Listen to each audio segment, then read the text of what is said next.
जय हिंद दोस्तों, स्वागत है आप सभी का आपके अपने परिवार द लॉजिकल साइंस में। मैं हूं आलोक सिंह आतिश और आज के इस वीडियो सेशन में हम लोग डिस्कस करने वाले हैं फिजिक्स न्यूमेरिकल के दूसरे शानदार ट्रिक की। जी हाँ दोस्तों, जब भी आपको इस प्रकार का क्वेश्चन मिलता है तो आप सभी क्या करते हैं, आप कहेंगे गुरुजी पहले तो हम लोग पढ़ते हैं, तो यहाँ भी एक बार पढ़ लीजिए। क्वेश्चन आपसे पूछा जा रहा है कि एक लड़के ने एक चट्टान के पास ताली बजाई और 3 सेकंड के बाद उसे प्रतिध्वनि सुनाई दिया। यदि ध्वनि की गति 346 मीटर पर सेकंड है तो वह लड़का चट्टान से कितनी दूरी पर है, ये चीज़ आपको बताना है। मेरे मित्र, जब आप लोग इस क्वेश्चन को पढ़ते हैं तो आप लोगों के माइंड में बहुत ज़्यादा थॉट चलना शुरू हो जाता है कि न्यूमेरिकल क्वेश्चन पूछा गया है और वो भी फिजिक्स का है, फिजिक्स में भी साउंड चैप्टर से है, पता नहीं इसका कंसेप्ट क्या होगा। मतलब क्वेश्चन बहुत ही इजी है, लेकिन हम लोग सोच सोच करके क्या करते हैं, इसको भयावह बना देते हैं। लेकिन आप सबों को परेशान नहीं होना है। जब भी आपको इस प्रकार का क्वेश्चन मिले और क्वेश्चन में प्रतिध्वनि का समय दिया हुआ रहे और ध्वनि का वेग दिया हुआ रहे, आप क्या करेंगे कि ध्वनि का जो वेग है और प्रतिध्वनि का जो समय है दोनों को गुना कर देंगे और 2 से डिवाइड कर देंगे, आपका आंसर आ जाएगा। ध्यान दीजिएगा कि आपके क्वेश्चन में टाइम कितना है, तो क्वेश्चन में टाइम है 3 सेकंड। कितना है सर? 3 सेकंड। और साथ ही ध्वनि का वेग कितना है, तो आप कहेंगे कि गुरुजी हमारे क्वेश्चन में जो ध्वनि का वेग है, स्पीड ऑफ साउंड है, वो है 346 मीटर पर सेकंड।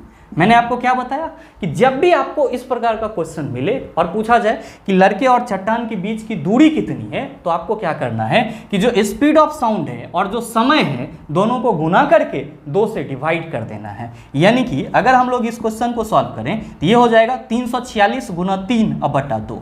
जब सॉल्व करेंगे तो 17 दूना 34 हो जाएगा और 2 तिया 6 और दोनों को गुना करेंगे तो 3 तिया 9 और 7 तिया 21, 1 तिया 3, 2 5, कितना आंसर आ जाएगा? 519 मीटर। तो आपके इस क्वेश्चन का सही आंसर क्या होगा? आप कहेंगे गुरुजी 519 मीटर हो जाएगा। मेरे मित्र ध्यान दीजिएगा कि इसको अगर आप ऐसे समझ गए हैं तो क्या हम लोग इससे एक फॉर्मूला निकाल सकते हैं? आप कहेंगे बिल्कुल निकाल सकते हैं। जब आप ये कह रहे हैं कि जो स्पीड ऑफ साउंड है और जो समय है ओकरा गुना करके 2 से डिवाइड कर देना है, तो हम लोग यहाँ पे डिस्टेंस इक्वल टू तो आराम से लिख सकते हैं। Distance equal to speed of sound into time बटा 2।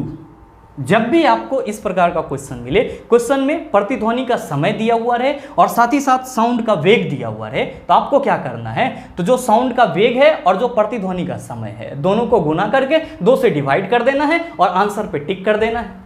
आप कहेंगे कि गुरुजी अगर दूसरे टाइप से क्वेश्चन पूछा जाएगा तो उसको कैसे सॉल्व करेंगे? मेरे मित्र, उसको भी हम लोग इसी तरह से करेंगे।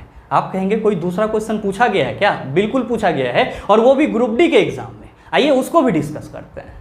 आपका जो अगला क्वेश्चन पूछा गया है, क्वेश्चन है कि एक समुद्री सर्वेक्षण जहाज समुद्र के तल पर एक ध्वनि तरंग भेजता है जो 2.5 सेकंड के बाद एक प्रतिध्वनि या अनुगूंज प्राप्त करता है। समुद्री जल में ध्वनि की गति 1200 मीटर पर सेकंड है। समुद्र की गहराई क्या है? बताइए। ना बनेगा? आप कहेंगे गुरुजी आसानी से बन जाएगा। बात तो वही है, यहाँ पे भी प्रतिध्वनि का समय दिया गया है और साउंड का स्पीड दिया गया है और हमसे पूछा जा रहा है कि समुद्र की गहराई क्या होगी। गहराई और यहाँ पे डिस्टेंस दोनों को हम लोग क्या समझेंगे? सेम समझेंगे। और क्या कहेंगे कि गुरुजी जो साउंड का स्पीड दिया गया है 1200 मीटर पर सेकेंड और साथ ही साथ जो प्रतिध्वनि का टाइम दिया गया है 2.5 सेकंड, दोनों को गुना करके 2 से भाग दे देना है। आप क्या कहिएगा कि पॉइंटवा हटाएंगे तो नीचे 10 हो जाएगा, E0 एक साथ सेटल हो जाएगा, 60 दूना 120 होगा, अब 25 छाका 150, एगो 0 इस पे डाल देंगे तो समुद्र की गहराई कितना हो जाएगा? आप कहेंगे गुरुजी समुद्र की गहराई 1500 मीटर हो जाएगा।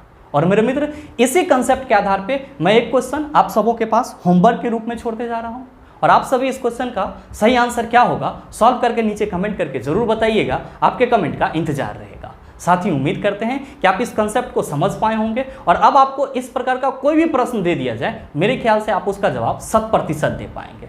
और साथ ही उम्मीद ये भी करते हैं ये छोटा सा वीडियो आपको अच्छा लगा होगा। अगर आपको वीडियो अच्छा लगा तो वीडियो को लाइक कीजिएगा, ज़्यादा से ज़्यादा शेयर कीजिएगा और हाँ, अगर आप चैनल पे नए हैं तो सब्सक्राइब करके बेल आइकन दबाना मत भूलिएगा, ताकि इस तरह के एग्जाम रेलेवेंट वीडियो का नोटिफिकेशन सबसे पहले आपके पास पहुंचे और आप उसको सबसे पहले देख पाओ। मिलते हैं फिर अगले सेशन में, तब तक के लिए best of luck. Thank you, have a nice day.